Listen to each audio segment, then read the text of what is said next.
Recording started.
Remember the days of old. Consider the years of many generations. Ask your father, and he will show you. Your elders, and they will tell you.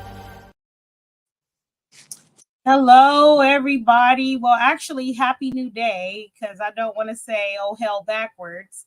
This is Christina Laster, and, I see the freedom frequency that I created this show. And I wanted to really talk to you about the reason why I had the inspiration to come out with this, because so many narratives are out there, and they only show one side of the story about our elders. And I have my father with me. I'm excited about that. And so the wisdom of our elders, and asking our fathers, and they will show us, and our elders, and they will tell you, and having that respect and just honoring their wisdom and their wise counsel. It's like I read through the scripture and I see a generation that grew up and did not know the Most High. And that's the most frightening thing that I can read in all throughout the word. I know that there's other things that might frighten some people, but it keeps me up in my thoughts. Like, there's a whole generation that did not know the Most High. And so we have to be cautious about, who we get wisdom from and what we believe, what information is put out there. And so, in conversations with my father, he has continued to remind me that the frequency of wrong doesn't make it right. Right, Dad? So, like I said, I have my dad. I'll let him, say what he wants about himself. But as many of you know, I talk about my dad a lot, and you guys have asked me, like, wow, I would love to meet your father. So here he is. Dad, go ahead and tell the people a little bit about where you're coming in from and anything that you'd like to share. Shalom, Sahara Vin Tovin. I am certainly honored, Christina, to take part in this activity, this council. I'm a father and a grandfather and a great grandfather. I'm a father of seven master's degrees and one doctorate. All of my children have gone to graduate school successfully, so we've instilled some strong Judeo values in them, and they've adhered to it, and we're excited about that today. I'm just an old guy that's trying to foster kingdom ideals and principles. That's it. Right. And you always taught us that the world has a view, but that's not our view. Right. And that's not the way that we live and follow after the things of the world. That everything that we do needs to be guided by Torah principles and biblical standards, and those oftentimes are going to be in opposition to what the world says, right? And so I always call you when I have this troubling thought about why are people doing this repetitive thing when we have the answers. The Most High gave us the answers through His Word, and we can just seek wisdom from the Word. And you say, people get stuck in these patterns, but that doesn't make it right. And that's where we came out with, just the thought of having this conversation publicly, and sharing the wisdom. And so talk about why you say the frequency of wrong doesn't make it right, Dad. The idea here is that we get conditioned to accepting systems, policies, and procedures that have been established under false pretenses, and so we live so long under a false pretense that it becomes a reality, and that reality that you see, whether it be true or false, becomes your place of function. And so the thing is that for us, born into our land of captivity, the whole social construct here is meant to keep people enslaved and bound. And so the frequency of that does not constitute that it is right. And so that's where my premise comes from. We for years in America, we have lived in a society that is structured its system from a Eurocentric and a Roman Greco way of life. We believe in the lie that all men are created equal and endowed with certain unalienable rights. And why that's a statement, the practice of that is not available. It's not at hand. And so wisdom is, the scripture says that in the Tanakh, that wisdom is the principal thing. It says, in all thy getting, get wisdom. What is wisdom? Wisdom is simply knowledge applied accurately and effectively. Knowledge is information received or learned. And so as we take what we've learned and we apply effectively and accurately, then that's wisdom. That's all wisdom is. Right. And to be uncompromising when all around you is there's compromise, right? There's this conditioning to concede and acquiesce, wisdom definitely is needed. And so daily, we have to wake up and seek and pray for wisdom, discernment, and understanding, because everything around you, even like I talk about this a lot, the symbols, right? The building structures, everything that has been embedded in this United States of America society is of a pagan or heathen perspective, Greco-Roman perspective. And so you can really believe and wake up with intentions on doing something and be doing something that you not even know of, because it's always surrounding us, right? And so, that wisdom is the principal thing, right? And it's interesting that you talk about the concept of what we believe we're fighting for, all men are created equal, but did the people that said that believe it, right? Like the people that said that, or that continue to say it and lay it as a foundation, see us fighting for it, but do they really believe that that's true? I don't think so, because it shows up in the evidence of their treatment, of their practices, of their oppression and suppression of the truth, and so it's just one of those things, again, that wisdom helps us to be mindful of. And so I wanted to talk about the word frequency, right? Because the word frequency applies to different things. And so the definition of frequency is the rate at which something occurs or is repeated over a particular period of time or in a given sample. And then there's another part of the definition that says the fact of being frequent or happening often. The other part, dealing with statistics, says the ratio of the number of actual to possible occurrences of an event, or the relative number of times something occurs in a given sample. And then we see it applied to music, right? Or other types of sound waves. And it's like the rate at which a vibration occurs that constitutes a wave, either in material, as in sound waves, or in an electromagnetic field. as in radio waves, and light, usually measured per second, the particular wave band at which a radio station or other system, check that out, broadcast or transmit signals. And so when we say no, the frequency of a wrong doesn't make it right, that's actually disrupting the wavelength, right? In infusing the truth, right? But it's hard for people that are in the habit of doing certain things to see that interruption as necessary. So what do you think about people that are just stuck in the same old habit, but they're not seeing any differences, right? This generational perpetual thing that continues to happen. So a habit is just something that a behavior that has been established over a period of 7 or 21 days. Any habit can be broken. I think that not only is it habit forming, not only certain things habit forming, but I think that there's a thing called conditioned behavior. We can stay in a place for so long till we can think to the point that we'll never get out. And so my whole thing about frequency is that because it is of rapid movement, it does deal with wave, it can become extremely habit forming. And so we have to be careful with the repetition, the fast, quick pace and speed in which our society is moving in, because we can get stuck in the habitual pace of it and not even get caught up in the reality of it. And so I would raise caution with frequencies. Right. And speaking of the pace, it's like everything is set so that it's convenient, right? But what is convenience really? And is it an illusion?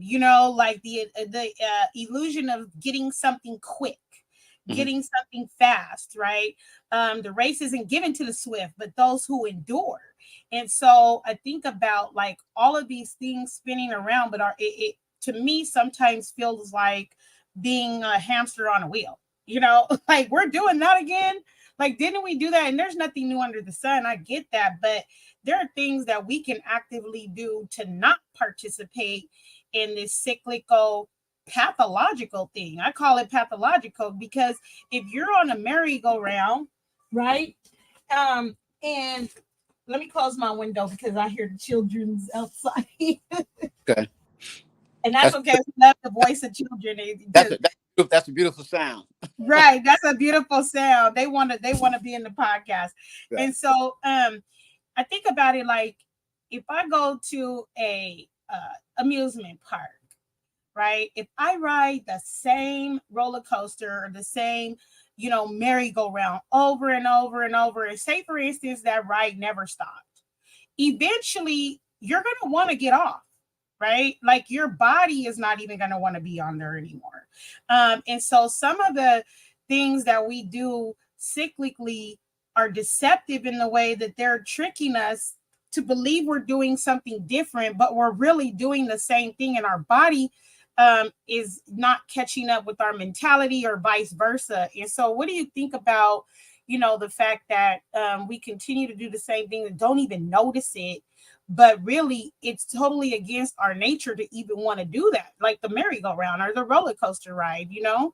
Right. The Tanakh says that my people are destroyed because of a lack of knowledge, and I personally believe that we're in this place or this space to where we are lost, or where we need to be found, because we have gone through an era to where there's no wise counsel.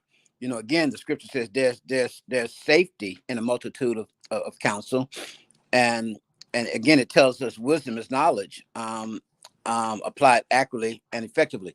And so we've gone when let me just share something about my background as a child. As a child, my grandmother, who's 100% Nigerian, she's actually Igbo. She's ultimately um, from the tribe of Gad. She taught us, from from a tribal perspective and how to function, how to live. The cohesion, the sense of oneness, the sense of family, the sense of total involvement was there. When you get up in the morning, everybody got up, everybody worked.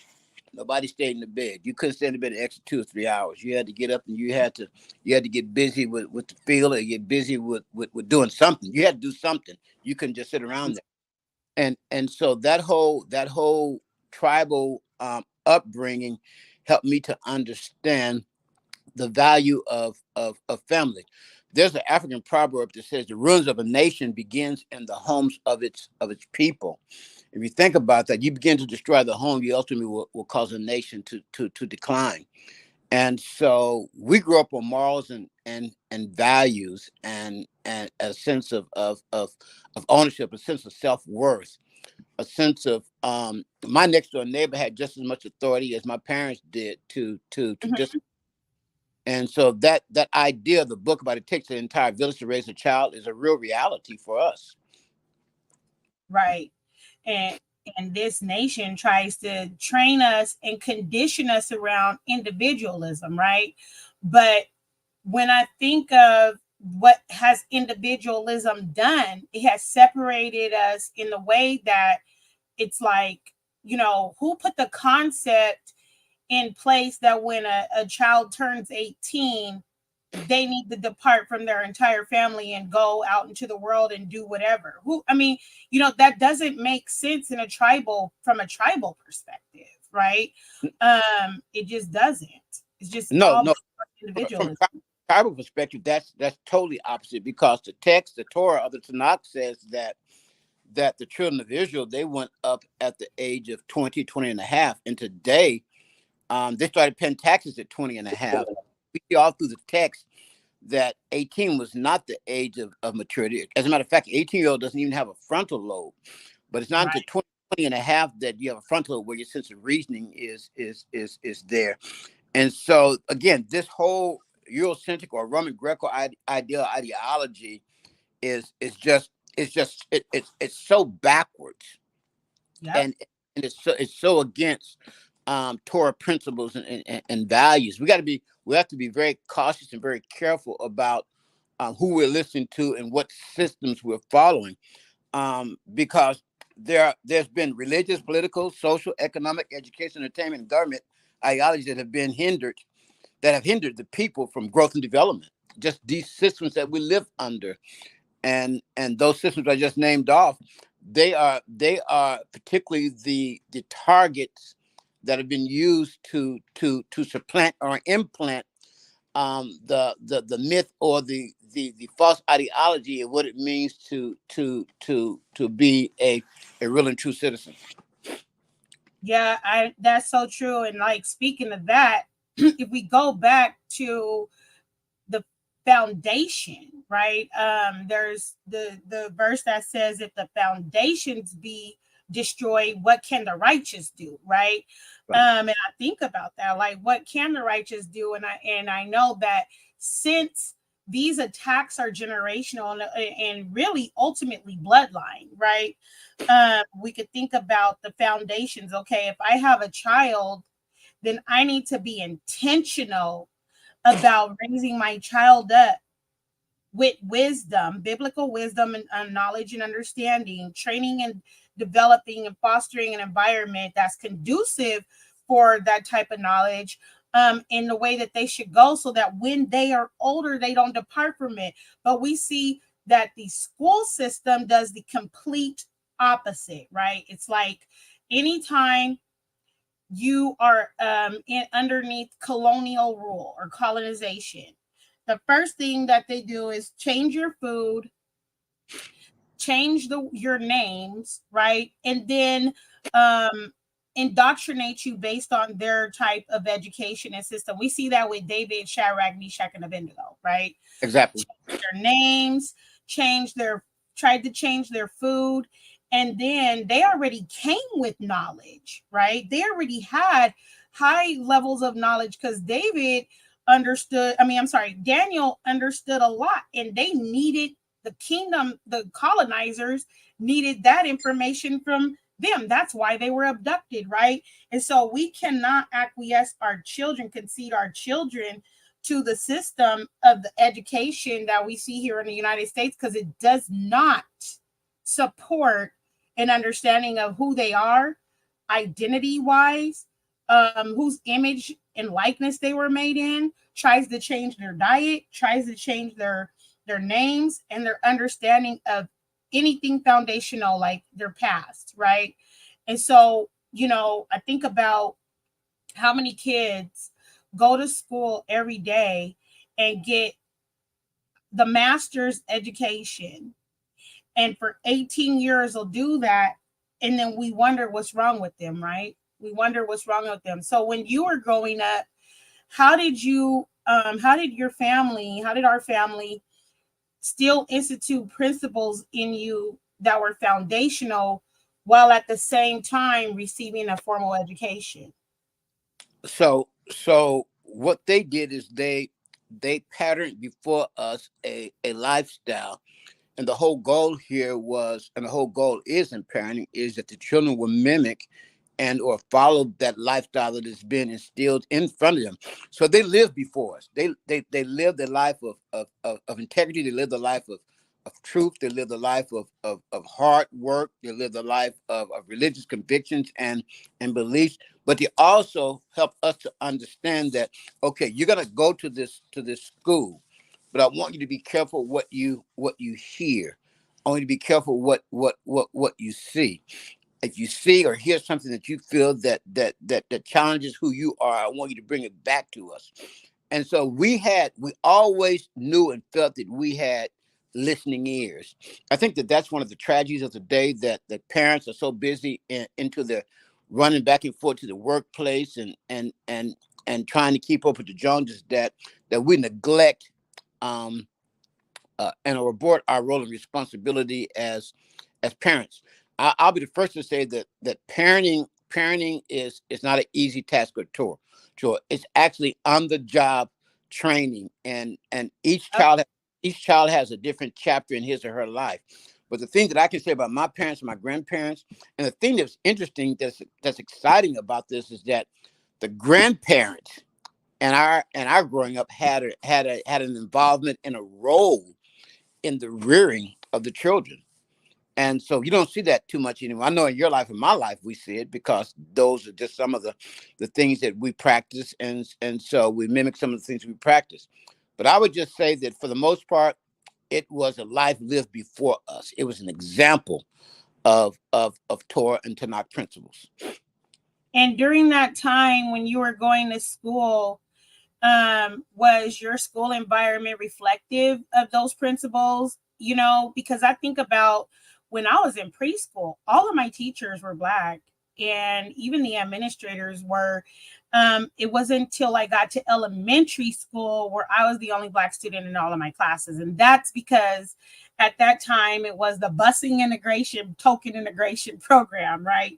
And so I was bussed out to a neighborhood that wasn't familiar to me, and to people that I didn't know, to get my education and really introduced to a whole nother culture and way of life. And in that local neighborhood, because it was a very affluent and wealthy white neighborhood in California, their whole goal was centered around wealth, right? How to maintain it, how to grow it, how to earn it. And so from early ages, it was like pathways were already carved out for their children. And then I would get off of the bus and get back home. And it's like the teachers that I knew from the local neighborhoods, they went to church on Sunday, if that's where we were at, or, you see them in the grocery store, the laundromat, you see them everywhere, right? Because they lived there. And so they fostered some of the same principles that our parents and community, but it's nothing like that anymore. It's nothing like that. And so how was it when you were going to school? So when I went to school, unfortunately, Brown versus the Board of Education had a negative effect on me personally. I went to a segregated, basically all white school. I think there were about 10 or 15 of us Blacks that came out of the Pima Indian Reservation of Pima County, we went to this all white school in Arizona. It was a challenge. It wasn't a day that went by or a week that went by that we weren't in a fight, or that we were not the principal's office. And it's very obvious that they weren't equipped or trained effectively on diversity and multiculturalism. It was just good old white brothers and sisters who called themselves trying to be teachers, who taught us, who colonized us according to the ideology that was structured in the school system that time, but they didn't understand our culture at all. At all. It wasn't until we moved from California, I mean from Arizona to California, that I began to see a cultural shift or a paradigm change. And it was then that I understood more about my identity and who I was when I moved to California. And so, like thinking about that experience in Arizona and what we see happening with Black children today, right? Is there anything different? I talk about that all the time. Like, I had to make the conscious decision to say, I'm not going to allow my children to be educated by someone else anymore because it was harming them. And I saw the harm that it was like literally attacking my son, right? And so I had to make a decision, like either I'm going to sacrifice to educate them myself and try to find, gainful or meaningful employment from home, or even if I, couldn't do that, I would just have to live on a real tight budget and do what I could, or I'm going to allow this system, this educational system, to continue to demean and mistreat and attack my children. And ultimately, like, because you helped me, I decided to homeschool my kids, and so when I look at what's happening with children now, with our children now, it's horrible. It's horrible. And Yeah, yeah. yeah. I believe that homeschooling is a biblical principle. I believe that there's nothing in the Torah to knock that would suggest that corporate public schools are ordained by Yahweh Elohim. I believe that again, this whole construct, the structure of a public school system is a Roman Greco ideology and a way of life. And I believe that it goes just the very nature of who we are. We're going to rebel, or we're going to resist the very construct of the very structure of the system that's before us. Just who we are spiritually rebels against that. That's true, because if you look at the Shema, right, and Right, the way that everything is ordered, like you're to do these things when you wake up, right, as right, you go along the way, right, right, teach these to your children. And the way that kids now are forced to sit in classrooms all day is totally against who we are, right? Not being able to be tactile and kinesthetic. Not being able to learn as we're going along the way. And that's something that the Most High put in us to be able to learn in that way. And the system tries to take it out of us. And then when our children are moving around, or, wanting to touch things or engaging in their environment in different ways that are tactile, like, to get their hands on kind of movement, they get in trouble for that, right? And that's the way it's colonized out of them. right. I believe the whole learning process is backwards. I believe the word educate does not mean to give. I believe the word educate means to pull out. I believe that every child placed in the right learning environment is creative, regardless of race, creed, color, social origin, disability, and/or whatever. You place them in the right environment, they will flourish. I believe that my role and responsibility as a parent is to make my child cognitive of the gifts that Yahweh Elohim has placed within them, expose those gifts to them, and then allow them to flourish in those gifts. And I think that system, of that way of educating, goes totally against the system of always having a child sit on 7% of his body, to hold up 92% of the rest of his body for 6.5 hours is corrupt. Oh yeah, it is. I mean, because you're ultimately trying to train them to be a machine, to take Ab- inputs and ab- create output. Absolutely. I mean, our whole structure, educational structure, is to clone doctors, lawyers, school teachers, and firemen. That's it. and Right. and if you don't fit that mold, then you don't fit. And so that, again, it goes so much against our culture and who we are as a nation and as a people. And I think that the why would you take your child every morning to a place that's going to be abusive, that's going to be degrading, that's going to be isolating? Why? 'Cause that, to me, that's cruel and unhumane punishment. And year after year after year in this nation, we practice cruel and inhumane punishment by sending our children to these institutions of, I wouldn't say higher learning, these institutions of no learning, and Right. and into these imprisonment environments, these camps. And again, the whole structure, the whole purpose is a system of indoctrination, and again, it's colonization. It is at its truest sense. Yeah, I think it was Einstein that said that the only thing that interfered with his learning was his But education. that's that's profound. Get that education out to where the child can learn.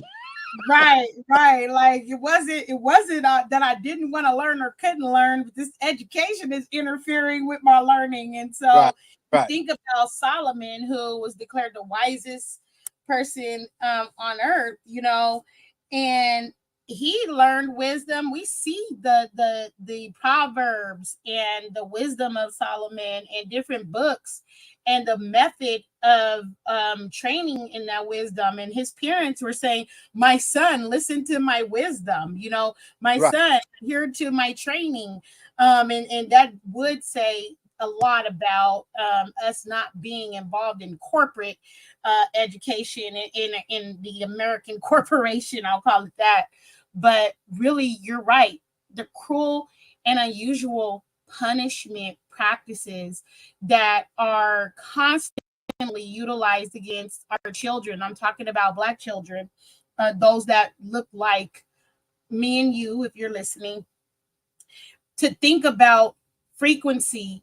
The frequency of wrong doesn't make it right. Why would we continue to drop our children off to partake in cruel and unusual punishment practices that are launched against them?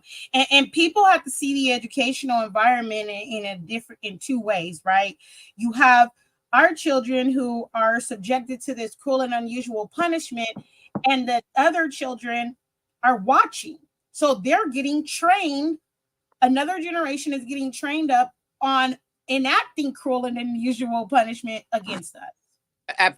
Absolutely. There's a psychological aspect to that that's intentional, and I believe that Piaget and Pavlok and those guys, they knew what they were doing when they were instituting curriculums and habits of learning. Again, you said it so right that they're just putting in training. It's a training field for others who are watching how they incorporate these crude and unhumane punishments upon us as a nation. So there's a field of science called epigenetics, right? Mhm. And it's the study of how your behavior and environment can cause changes that affect the way your genes work. Unlike genetic changes, epigenetic changes are reversible and don't change your DNA sequence, but they can change how your body reads a DNA sequence. And I need people to understand that our enemy has studied us, our behaviors, how we react, what affects us, and has really got this oppression down pat, right? And it starts with our children.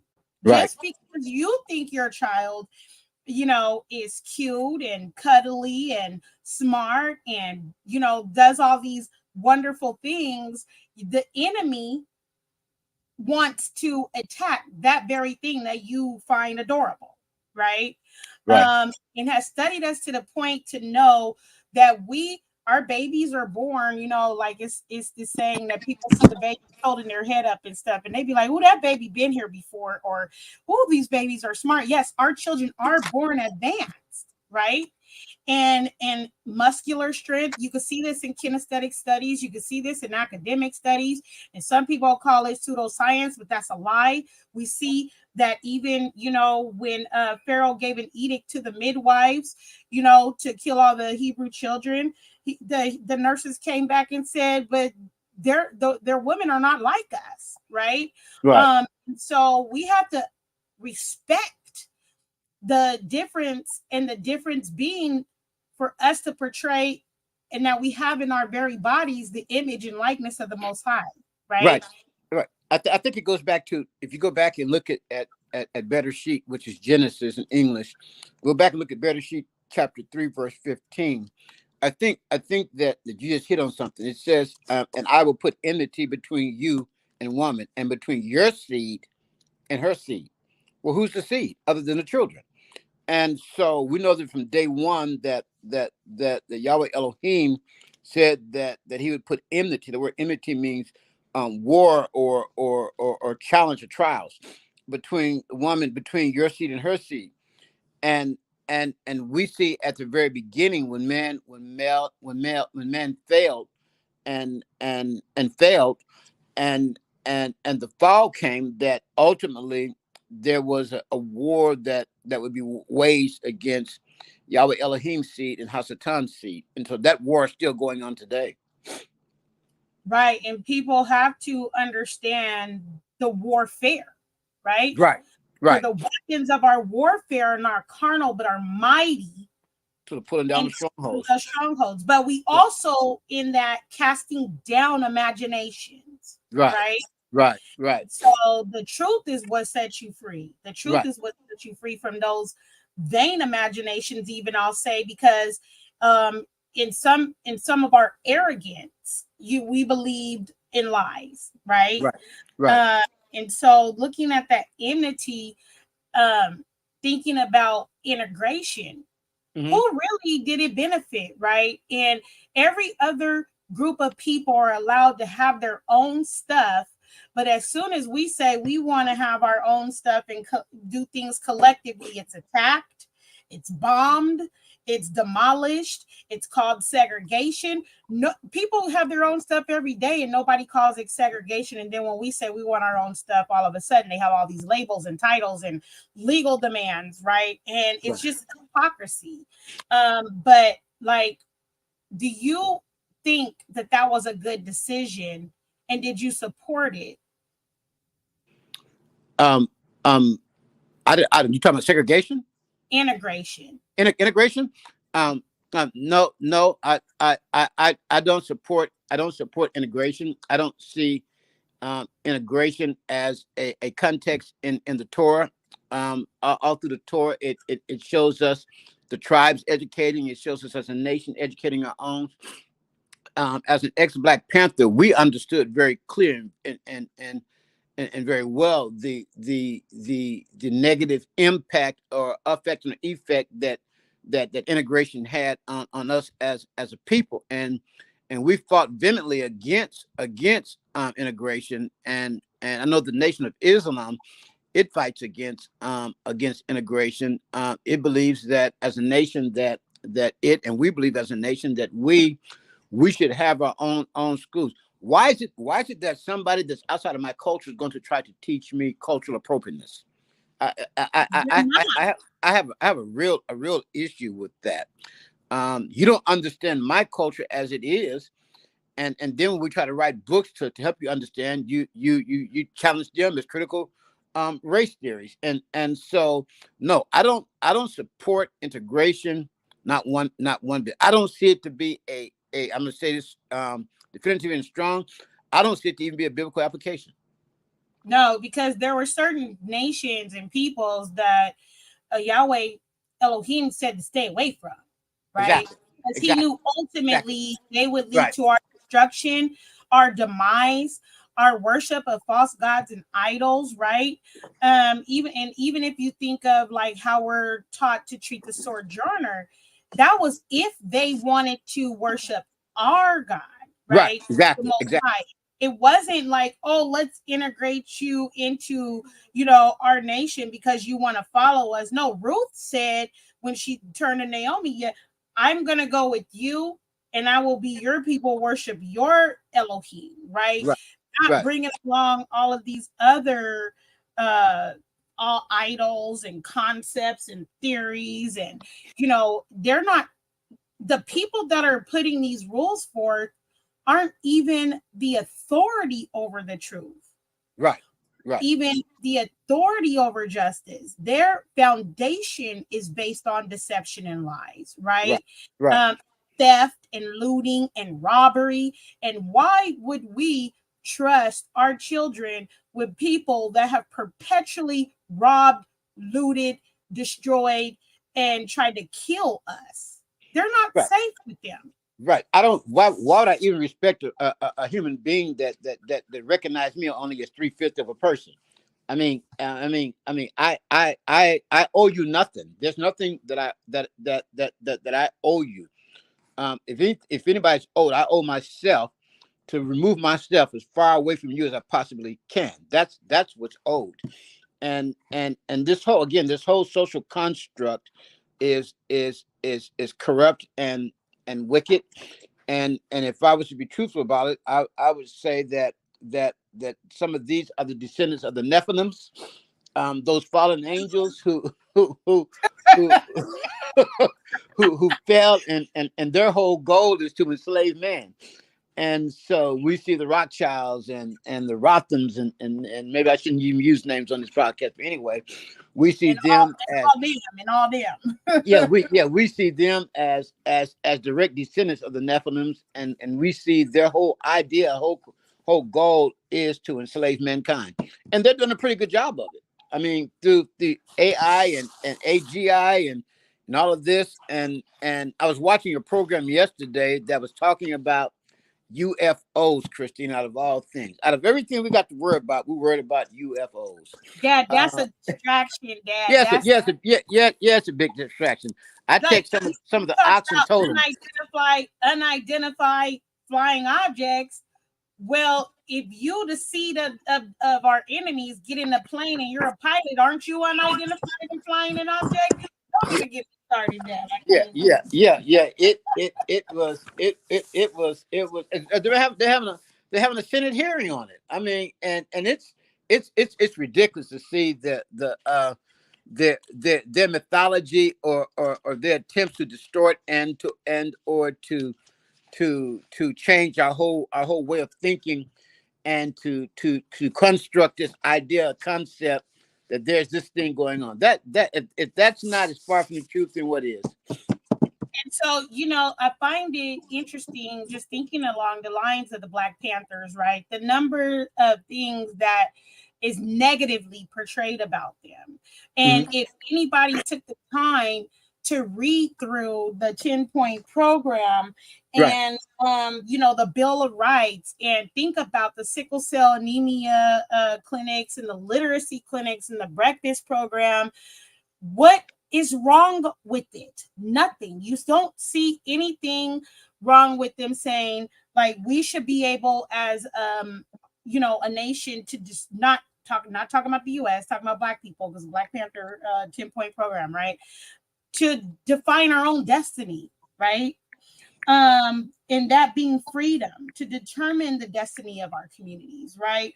And then really looking at the way that they set up platforms that would keep us out of this perpetual state of begging. And I'm not saying that every strategy or tactic that they deployed was righteous or right. I don't know, but I'm saying the way of life that they tried to institute was one to make us think about not being in a perpetual state of begging. Exactly. They understood. They understood. I mean, I just go back to point number one. We want freedom. We want power to determine the destiny of our Black and oppressed communities. And number two, we want full employment for our people. We want an end of robbery by the capitalistic of our Blacks and oppressed communities. We want decent housing fit for the shelter of human. I mean, these are just human rights. Right. These are simple human rights. You know, the rights that every human being should have, and that's all I believe we were asking for, is just to recognize us as human, recognize us as at minimum as equal, and give us the same opportunity that you have taken. And I find it interesting that the Europeans who came here, they were escaping religious persecution, and they came and they enslaved another nation. Come on, This come on. whole The thing. whole It's just corrupt from the very. This nation was founded on corruption. Yep. And so that brings us back to the scripture of, if the foundations be destroyed or corrupted, what can the righteous do, right? And then Right. if we look at number 7, right? We want an immediate end of police brutality and the murder of Black people. Why are we still asking for them to stop brutalizing us, right? Well, we have to look. We're dealing with a BEST. We're dealing with the beast. Yeah. We're dealing with Hasatan and his imps, and the spirit of wickedness that has plagued this nation. And we have, if we have to recognize it for what it is. It's evil. It's wicked. It's Very, corrupt. It's corrupted.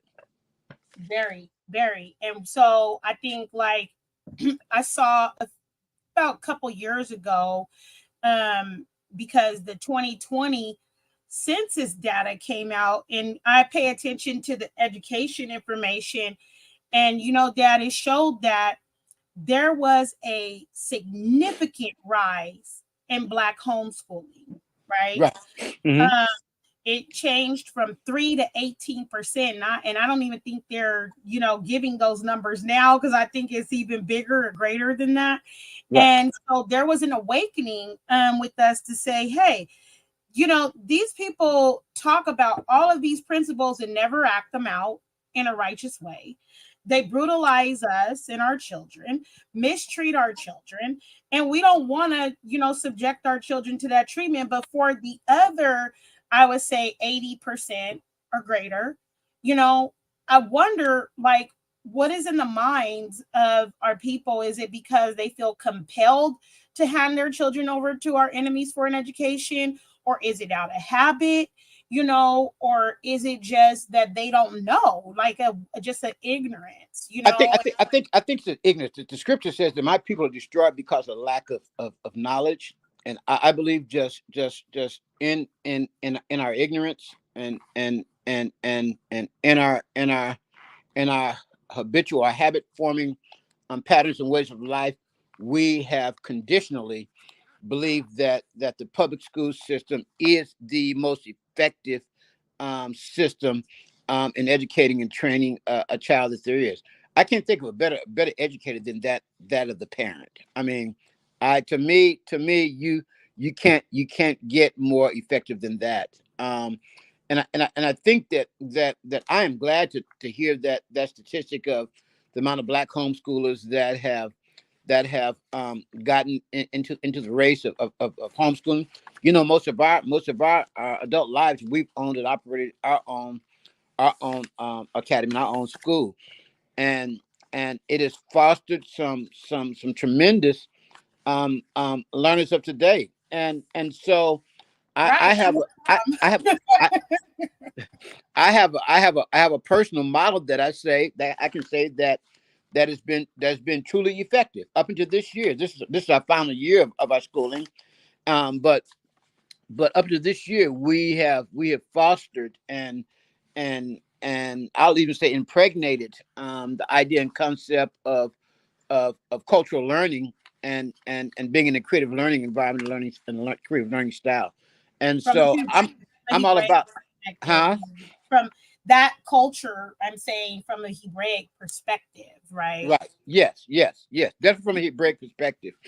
And I believe I don't want to get into the religious aspects of it, because there's a lot of corruption and falsehood that's taking place from a religious perspective. It's one of the institutions and agencies the Hasatan uses to corrupt, and that is, unfortunately, that is religious church. And so well, I'll stay off of that today. We'll take another time to get Talk on that. about that another day, but it's That true, whole right? a whole a Because whole different day. We back yeah, on frequency of wrong doesn't make a thing. It doesn't make a thing right. And if you look back at the establishment of the educational system in America, again, the whole concept, I think you alluded to the fact first. The whole idea was colonization, and, right, and so incorporate its Eurocentric ideology, and to implement this false scenario or a false idea of what learning really is. I think that we need to again look at the whole nature of education, or to educate. What does it really mean? And I think if we look at it and look at it seriously, we're gonna be surprised. Some of us get mad because we realize that we have not been educated. We have not been educated in a true sense of what it means to educate. And so I'm 100% about homeschooling. I'm 100% about private and even public owned charter schools. I support those. And the thing is that we have to be very cautious and cognitive of the fact that the Department of Education is cognitive aware of the fact that homeschooling amongst the Black population is increasing. So what are right. they going to do next? They're going to begin to enact laws and policies and procedures that will challenge the very right that we have. Again, we have to be careful with our Supreme Court as well, because we have a very corrupted Supreme Court. They're going to challenge the very idea and require that we put all these affidavits together just to teach our own children. Yep, they're I already think doing that in California. We have right, to do we have to submit affidavits every October with our intent to privately educate our own children. And, they do have accountability people that will check and see, are you teaching them according to state standards, right? that And that to me, that's a violation of your First Amendment, the freedom of expression. You have the right to freely express your academic endeavors as well.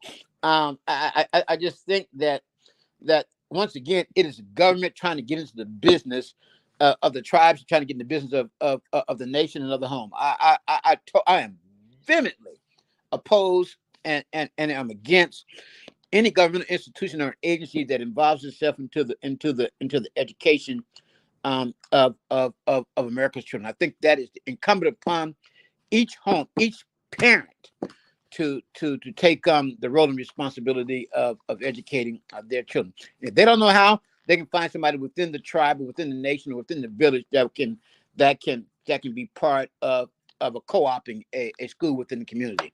There are certainly ways that we can do it, and we need to be cognitive of the fact that our mandate, we have a kingdom mandate that we educate, and that we incorporate within our homes and within our communities and neighborhoods, that we incorporate our own schooling systems. We have to do it. We yep, it's an imperative that we have to do it.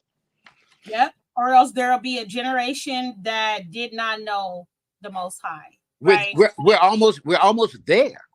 Yep, We yeah, I, we were in Israel. We lived in Israel for 10 years, and while commuting back and forth from Tel Aviv to Beersheba, we would always listen to the youth, the young adults that were in the military, because military rights to train back and forth. Only 22% of those who call themselves JEWS, who call themselves Jews, only 22% of the youth are practicing the religion today. And so we see that even in Israel, that there is a mighty falling away from the religious practices and beliefs and the systems that were indoctrinated by Yahweh Elohim. And so, if my people will call by my name, will humble themselves and pray and seek my face and turn from the wicked ways, then will I hear from heaven and heal their land. That is a biblical mandate for us to turn from our wicked ways, to turn from the corrupt ideology of a social structure that is put in place to deprive and to rob the people of the right to freedom. And so we need to be cognitive of where we are today. If we don't take a true assessment and be honest about the assessment that we come up with, then 10, 15, 20 years from now, we're going to be in a far worse place than we've ever been in as a people. What would you say to the parent or family that listens to this and, says to themselves, well, you know what, our children are in high school now. We already let them go this far. We might as well just go on ahead and let them finish these last years out in this system of indoctrination and colonization. What To would you me, say?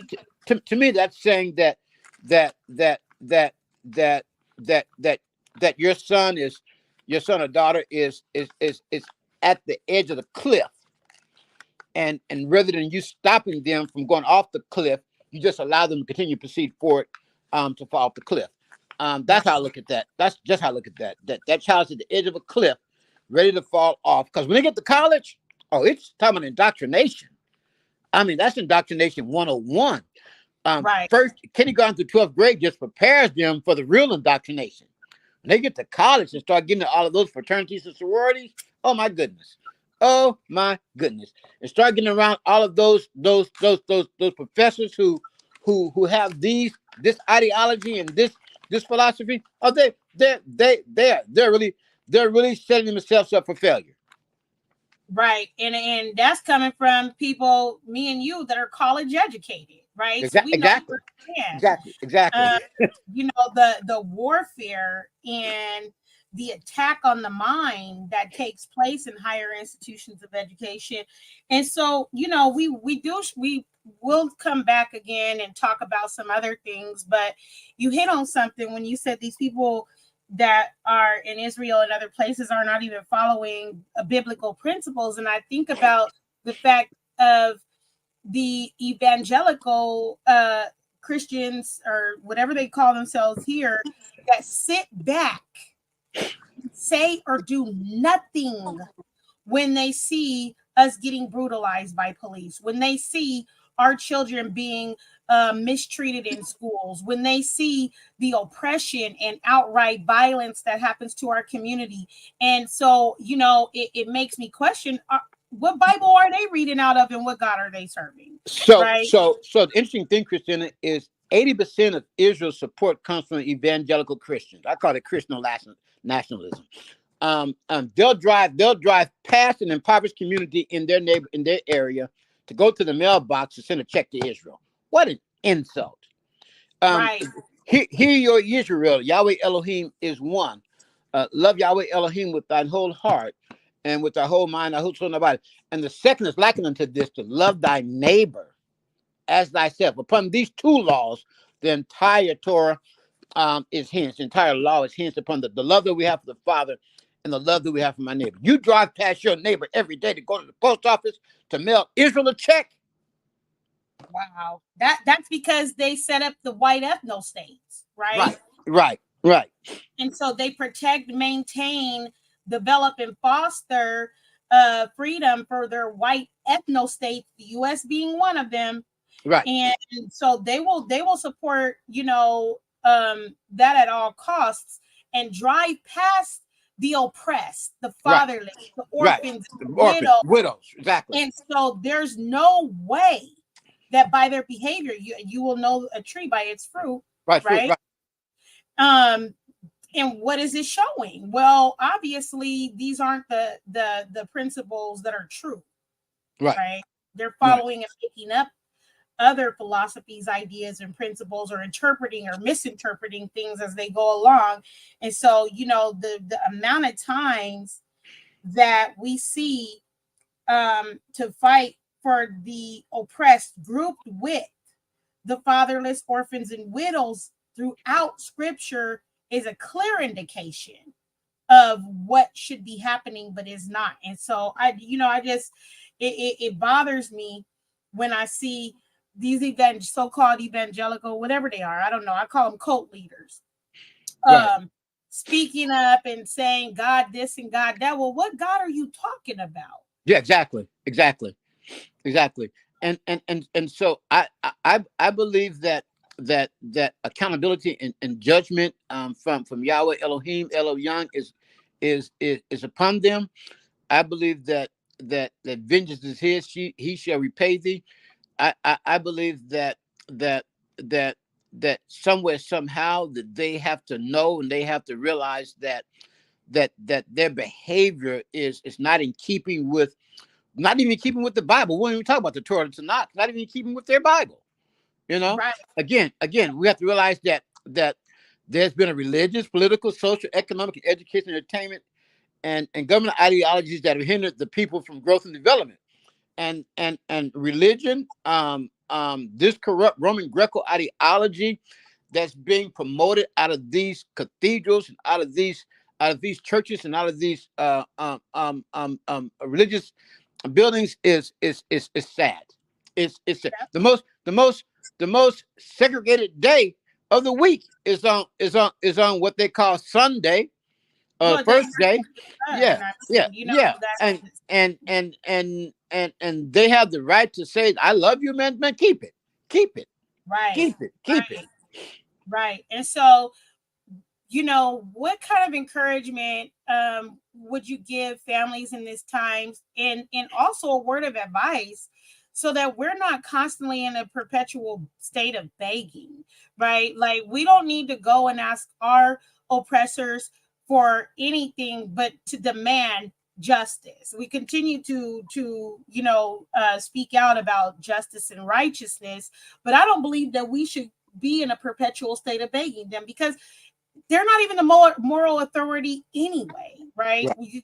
You're not going to just suddenly wake up and turn into some moral agent Right. when I it's would I would proven I throughout would history. I would first say to the parents, Galatians 5 and 6. Let us not grow 6 and 9. I'm sorry. Let us not grow weary in well doing, for in due season we shall reap a harvest if we faint not. Within you yourself is the know-how, the power, and the potential to reverse and or change the system and the structure in which your children are functioning under. If you know, it's gonna take a it's gonna take a sacrifice. And I beseech you, therefore, by the mercy of Yahweh Elohim, that you present your bodies as a living sacrifice, holy and acceptable unto him, which is a reasonable service, and be not conformed to this world, be transformed by the renewing of your minds. And so that text, Romans 12:1 and 2, is a starting point. Be transformed by the renewing of your mind. Change your thinking. Change this fact that you have to take your child to a public institution. Change that. That needs to be changed. You don't have, there's one thing you have to do, and that's die. And so other than that, everything else is choice. And so in your choices, it means sacrifice. Right. And so you're gonna have to be willing to sit down, according to Habakkuk, get a pencil and a piece of paper, and begin to write the vision down. Write it down, make it plain, and then release the vision to an herald, a person that can run with it. And so I would first encourage the parents to get with another group of parents that's within the community. And if you got to go out and barbecue and fry some chicken or whatever you got to do. But not no uh, pork. no, no, please, not the pork, y'all. Please don't. We got to keep it kosher. Um, uh, um, and begin to have some meaningful dialogue about how the design, development, implementation of an educational agency that you can create, that can foster a culture, or foster an educational system that's going to include people that look like you, and people that talk like you, and people that act like you. And you're going to realize that after about the second year that it wasn't as hard as it really was. So it's just the beginning process that's going to be challenged, and we're here to help you in that process. If you need us to aid you, Christina can post our phone number online, and we'll walk you through the process, the curriculum writing, the curriculum development, We'll walk you through the process. We'll walk you through meeting your state's requirements for graduations and so on and so forth. Once you get into it, it becomes so rewarding. It really is. So I'd like to encourage somebody that's having challenges right now with them labeling your child as a problem child. Somebody that's labeling your child as educational disadvantage. I would really encourage you to give it a second thought. I mean, that is your seed, and the greatest investment is into the seed of your life. And talking about a harvest. I mean, my wife and I, we're reaping a tremendous harvest with our 7 children. As I stated at the beginning, 7 master's degrees and 1 doctorate. Boy, 7 for 7, 7 for 7. You couldn't get any more much better than that. That 7 is a perfect number. So I take the perfection with that, and just encourage you to step in the place that you know in your heart that there's something different that Yahweh has called you to. There's different places Yahweh's called you to educate your child in, and just take that step of faith. For without faith, it's impossible to please Yahweh Elohim. And so that step of faith is going to be a giant step. But I just want to encourage you to take it. You can do it.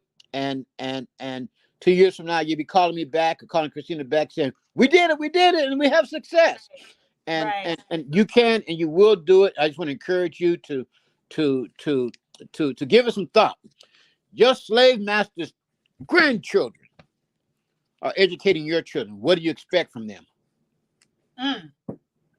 Y'all hear that? You see, we changing the frequency. That's why this is called the freedom frequency, right? Right. So just because everyone else is doing it, dropping their kids off, and everybody else says it's okay, that don't mean that makes it right. And it Right. doesn't make it right for you. And so coming back to the frequency, and in the beginning, Dad, you said, you knew growing up you were part of the Gad tribe, right? Right. You instilled that into us, and most of you guys know me as the mighty warrior for Black children, and I'm going to remain that. So make no mistake about that. But at the same time, where my father is offering support to help you understand your route to take for homeschooling. I'm here to fight the legal battle in case somebody say you ain't got the right. And so, we have to look within our nation, our people, our tribe, however you want to see it, right? For everything that we need so that we're not placed in a perpetual state of begging our enemy who wants us dead.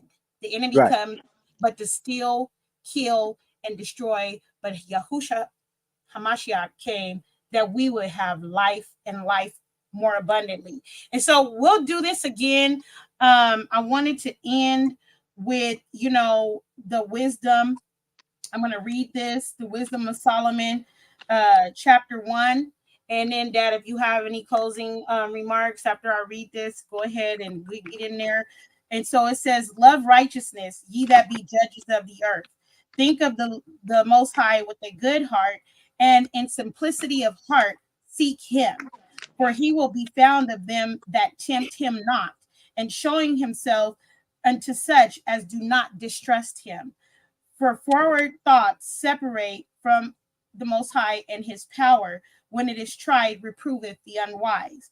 For unto a malicious soul wisdom shall not enter, nor dwell in the body that is subject unto sin. For the Holy Spirit of discipline will flee deceit, and remove from thoughts that are without understanding, and will not abide when unrighteousness cometh in. For wisdom is a loving spirit, and will not acquit a blasphemer of his words. For the Most High is witness of his reigns, and a true beholder of his heart, and a hearer of his tongue. For the spirit of our Elohim filleth the world, and that which containeth all things have knowledge of the voice. Therefore, he that speaketh unrighteous things cannot be hid, neither shall vengeance, when it punisheth, pass by him. For inquisition shall be made into the counsels of the ungodly, and the sound of his word shall come unto the Most High for the manifestation of his wicked deeds. For the ear of jealousy heareth all things, and the noise of murmurings is not hid. Therefore, beware of murmuring, which is unprofitable, and refrain your tongue from backbiting, for there is no word so secret that shall go for naught, and the mouth that belieth slayeth the soul. Seek not death in the era of your life, and pull not upon yourselves destruction with the work of your hands. For the Most High made not death, nor have he pleasure in the destruction of the living. For he created all things that they might have their being, and the generations of the world were healthful, and there is no poison of destruction in them, nor the kingdom of death upon the earth. For righteousness is immortal. But ungodly men with their works and words called it to them. For when they thought to have it their friend, they consumed to naught and made a covenant with it, because they are worthy to take part in it with it. So King Rehoboam rejected the advice of the elders and accepted the advice of the younger. As a result of Rehoboam's rejection of the elders, Israel has been in rebellion against the house of David to this day. The kingdom was divided. Israel and another tribe went to the north, and 10 tribes went to the south. Tanakh says that gray hair is a sign of wisdom. I want to encourage each of you that has a grandmother or an elder person in the community to take them a bottle of water or a glass of tea or a cup of tea or a cup of coffee or a cup of orange juice, and go sit down with them and ask them some questions about how they got to where they are. Ask them about their struggle and how they made it through their struggle. And the wisdom that will be gained from that will be life-changing. It would be paradigm shifting. I want to encourage you, each of you, to do that, to find somebody that has gray hair, that's graying, that's an elder in your community, and go to them and sit with them and ask them to impart upon you wisdom. Keep your ears open, but ears that hear are coming. You hear with your ears, you listen with your heart. I want you to go past the hearing stage. I want you to go to the listening stage. Listen with your heart tentatively to what they have to say, and then take that and apply it to your life, and you have a life-changing experience of the wisdom that's within your community. Thank you, Dad, for that wisdom. And he's not talking about the grandmas that's over there twerking on TikTok, y'all. No, I'm not talking about them. No, I'm talking about somebody. I'm not talking about that foolishness. Yeah, the granddaddies. Listen, some of our grandparents, we gonna have to just continue and steadfast in prayer for them. They be on TikTok trying. Y'all don't know what's going on, but anyway, listen to that, and definitely, if you want to reach out, I'm here. My father offered, himself as well. Just go ahead and send me a message, because I'm not gonna put your phone number in the chat for the AI bots to call you all day. No, don't do that. Please don't do that. No, they can contact me through you. Yeah, they can contact. If they want to set up an appointment to speak with you, they can speak to me. But thank you all for watching. We'll be back with more. Let us know, what information or wisdom you got from listening to this, and so that we can definitely come back with more wisdom to share. And this has been a great conversation on the freedom frequency, because the frequency of wrong doesn't make it right, between me, Christina Lasher, and my father, Dr. Gary Christopher. Thank you all for listening, and we will see you again.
Remember the days of old. Consider the years of many generations. Ask your father, and he will show you, your elders, and they will tell you.